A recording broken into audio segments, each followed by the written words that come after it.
habiendo movimiento, no hay oxigenación. No habiendo oxigenación, pues le falta prácticamente una buena parte para tener sus elementos propios para el crecimiento.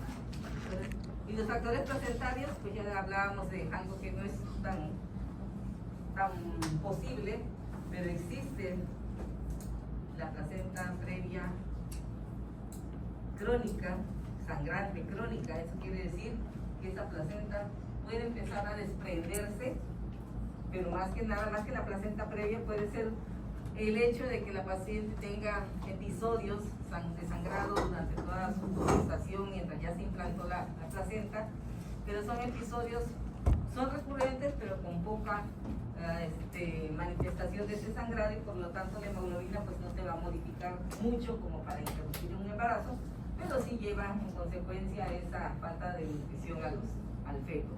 Y la otra es el desprendimiento prematuro, que también puede ser crónico. Pudiéramos considerar que el desprendimiento prematuro es algo agudo que nos obliga a llevar a la paciente a quirófano, pero no, puede ser crónico, se desprende tantito y ese tantito hace un coágulo que lo contrae, que lo limita y no permite que siga sangrando en ese momento, pero posteriormente por algo sangró, vuelve otra vez a presentarse otro episodio de desprendimiento, y así poco a poco se va hasta el término de la gestación, donde realmente las consecuencias pues serían una restricción de ese crecimiento intrauterino del feto. ¿Ok? Sí.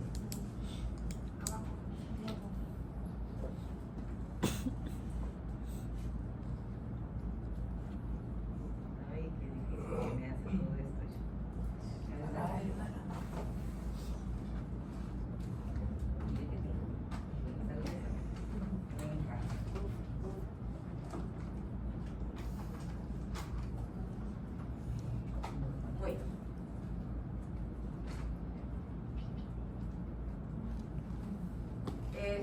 Decíamos también que la organogénesis termina a las 28 semanas, estamos atrasándonos ahí. Esto es, nuevamente hablando de la talla, de 9 semanas, tenemos un feto de 24 milímetros, que son ¿qué? Prácticamente 2 centímetros y medio. A las 12 semanas tenemos de 5 a 6 centímetros.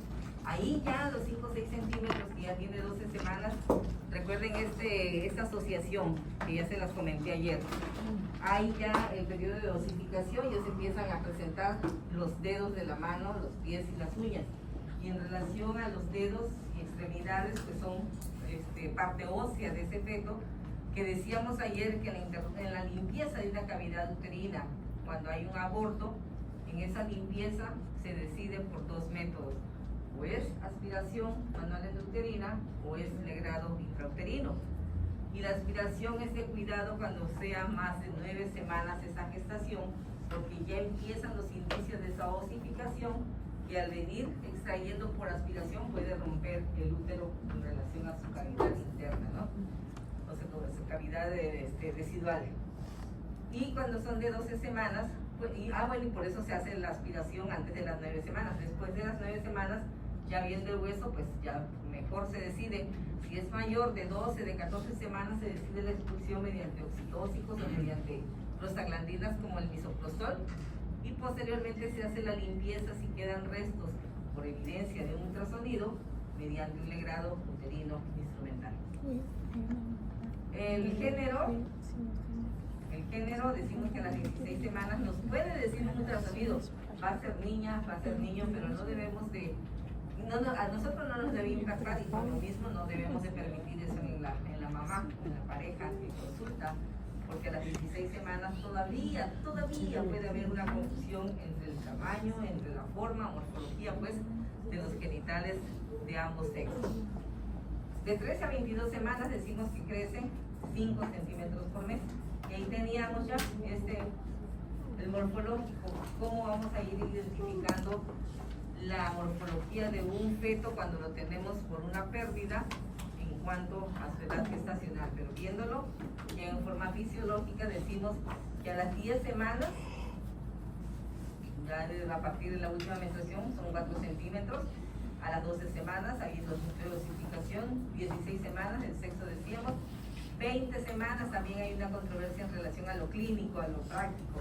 les decía yo que cuando tenemos un aborto, después de 500 gramos, corresponde a darle un certificado fetal de óbito, pues se le llama, de muerte fetal, muerte temprana, a los 500 gramos. Si tiene menos de 500 gramos el feto, no hay la obligación, a menos que la familia insista en llevarse a ese feto, entonces se le tiene que dar mediante la oficialización pues de un certificado de defunción y se le da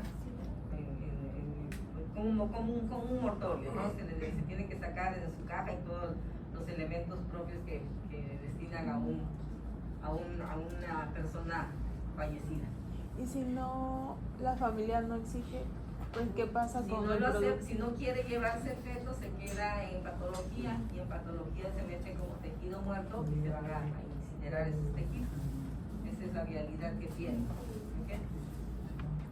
En el caso del varón, los testículos van a descender en el escroto en este tiempo de las 20 semanas. El niño que no lo hace en ese tiempo, que es retrasado en ese aspecto, entonces es el que puede tener problemas en el momento del nacimiento.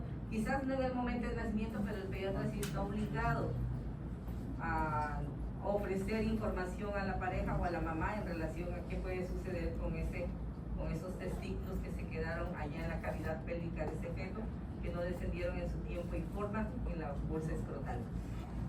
En este tiempo de las 20 semanas sí hay percepción del feto ya con los fluidos externos. Entonces dice la mamá, ay, es que llega su papá silbando y enseguida siento que se mueve. Es cierto, el feto ya tiene reactividad ante ese hecho. Entonces detecta la música, detecta los ruidos, más detecta la voz materna, que es la primera que detecta e identifica. Pero todos los demás ruidos externos los va a identificar a partir de las 20 semanas. A las 24 semanas todavía nos vemos feos, con una cabezota muy grande, más grande que la proporción del resto del cuerpo, pero ya hay pulmón con bronquios y bronquiolos.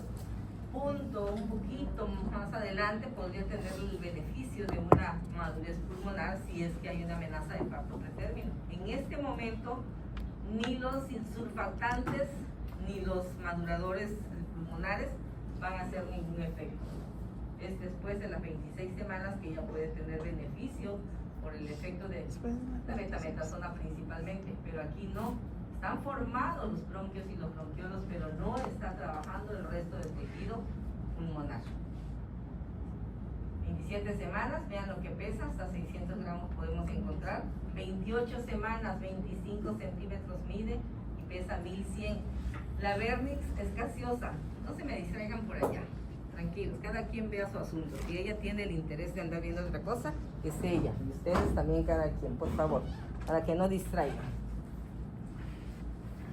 El vernix gaseosa. La vernix es una cera, una manteca, diríamos, una grasa que protege al feto y que es prácticamente la protección contra ¿quién? Contra su medio externo, de ahí dentro del útero. O sea, y uno de los medios externos que a él que puede causarle daño, pues es precisamente el líquido amniótico, por la acuosidad, por la viscosidad, por la humedad. Aunque se llevan y él debe estar en ese medio, no siempre es apto para si no tuviera esa protección de la vernix gaseosa. A las 32 semanas su piel es rojiza y arrugada y mide o pesa 1800 gramos. Esto de las mediciones de los centímetros se deben de entender como algo natural, pero también veíamos en un principio que el origen genético del feto pues es el que va a determinar realmente cómo va su crecimiento. Si su crecimiento es morfológico y simétrico, decimos que es normal. Si es chiquito, pues porque sus padres o su familia pueden ser pequeños. Ahora, si no es normal porque la circunferencia abdominal y la cefálica tienen una diferencia, eso quiere decir que es un desarrollo asimétrico y eso sí tenemos que investigarle el por qué. Bueno, entonces el cuerpo en este caso de las 36 semanas es más redondo. De 1800, vean lo que vimos, 1100, 1800, 700 gramos, de 600 a 1100 son como 500, 600 gramos.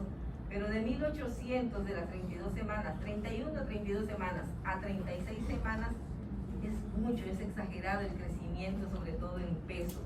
Y es en ese caso, ahí sí vale lo de las novelas, ¿no? Cuando, ay, van dobladitas las muchachas, las embarazadas de la novela. Y es cierto, la mayoría de las mujeres se quejan precisamente de su columna, de la zona lumbar principalmente, porque pues el crecimiento es mayor. Entonces eso las obliga pues, a mantener una postura erecta, pero es cansado y es hasta dolorosa. Pero sí es por el crecimiento así rápido de ese feto de los 7 meses al nacimiento prácticamente, que la diferencia es, miren, de 1800 a 3400. ¿Cuántas semanas son? Apenas 8 semanas. Y es casi el doble del peso que está ganando ese feto. Entonces, en ese momento, sí tenemos nosotros la obligación de estar pendiente de ese crecimiento, porque es cuando podemos hablar de una restricción del crecimiento y estar atentos a qué evolución va a tener y poder sacar en un momento dado la decisión de qué hacer con él. O lo seguimos manteniendo en observación o lo tenemos que interrumpir como embarazo. Igualmente con los macrosómicos. En este tiempo es cuando prácticamente vienen a tener el desarrollo exagerado. ¿Y qué tenemos que hacer? Si no sabemos, o no hemos estudiado a nuestra paciente y saber si es diabética o no, en ese momento tenemos que hacer escudriñar a ver dónde, si por un problema de hiperglicemia haya tenido esa reactividad metabólica. Entonces hay que valorarlo, porque también por hiperglicemia pues puede fallecer adentro del feto. Diga. Disculpe, doctora, tal vez no presté atención, pero después de las 24 semanas pesa menos. ¿Por qué es? De 630 aquí, bueno, aquí tenemos prácticamente mínima la diferencia, pero pues ya empieza el crecimiento. ¿Quién empieza a trabajar aquí? Lo que habíamos mencionado, el tercer trimestre, la glucosa empieza a trabajar. Entonces mientras cambia ese metabolismo, él se adapta y se puede perder. Es lo mismo que le sucede a la mujer al inicio del embarazo. Al inicio del embarazo hay que decirle siempre, usted puede perder ahorita 3 kilos, es justificado, mientras su organismo materno se empieza a adaptar a esos cambios que está teniendo. Lo mismo es en el feto, pasa prácticamente de una mitad del embarazo a la otra mitad. En la mitad que trabaja en cuestión de metabolismo es anabólico, dijimos en las clases anteriores, y en la segunda mitad es catabólico. Entonces mientras sucede esa transición es cuando vamos a tener, pues tampoco es la gran diferencia, es mínimo. Bueno. ¿Y en la medición de las 27 a las 28? De las 27 a las 28 semanas, que también en va talla. Va lento el crecimiento. Sí, pero es que en las 27 dice 30 centímetros y en la otra dice 25. ¿A dónde? Las 27 dice 30. 27 semanas, 30 centímetros. Bueno, ahí sí pudo haber sido error de ver. ¿Cuántos? Y además hay que tomar en cuenta los criterios de los autores. Nunca vamos a encontrar una, ¿cómo podríamos llamarle? ¿Consenso? Sí, o en consenso general, la reacción pues a todas las mediciones que cada tenemos. autor dice. Sí, cada uno saca sus consensos, sus datos, pero en cuanto a metodología, pues, de acuerdo a las pruebas metodológicas que utilizan y todo esto, siempre hay diferencias. Bueno, en relación a esto, ya decíamos que el embarazo lo vamos a dividir en 3 partes en un mismo periodo. Y en ese caso le vamos a llamar trimestres, 3 trimestres. En el primer trimestre se va de 4 a 13 semanas. ¿De cuándo a cuánto sigue el segundo trimestre?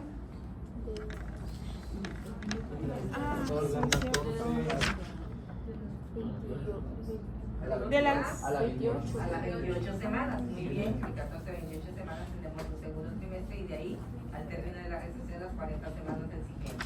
Entonces, en el primer trimestre nos corresponde verificar primero que esté embarazada la mujer, porque llega con su prueba de embarazo y tenemos la obligación de decir cómo está ese embarazo.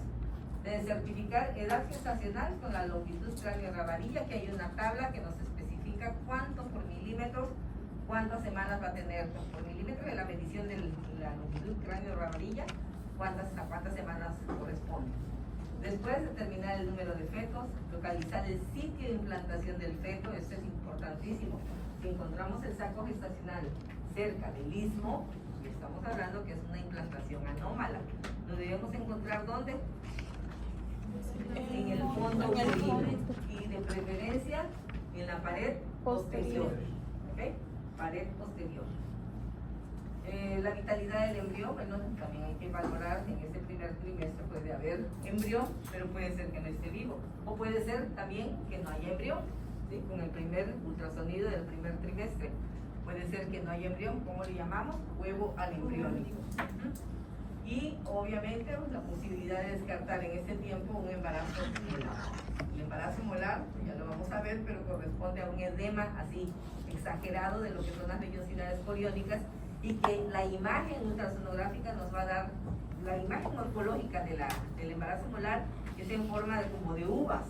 Entonces la imagen en el ultrasonido prácticamente va a ser bolitas oscuras dentro de una opacidad blanca que corresponde al resto de la placenta, y esos circulitos oscuritos van a corresponder a las vesículas que corresponden a las vellosidades edematosas. Y también vamos a valorar por la morfología del útero, descartando miomatosis, anexos. El 20% de todos los embarazos que vamos a valorar en ese primer trimestre pueden tener un quiste del cuerpo lúteo. Ya no es el cuerpo lúteo como tal, es un crecimiento exagerado de ese cuerpo lúteo que nos da la formación de un quiste, y que en ese caso sí debemos tener la precaución de tomar nuestra decisión, porque puede ser un cuerpo lúteo, un quiste de 4 centímetros, de 5 centímetros, observación. Pero si es de 8 centímetros, ¿qué vamos a hacer? Ahí sí, vamos a tener que proceder a una laparotomía con la intención de extirparlo, porque de lo contrario, esto se hace más que nada para prever la posibilidad de una torsión, una complicación de ese quiste que sería una torsión, que nos obligue de todas maneras a ir a un quirófano, pero en forma urgente. Entonces, quitándolo quirúrgicamente, pero programado, es muy diferente. No antes de 8 centímetros, porque podemos provocar un aborto.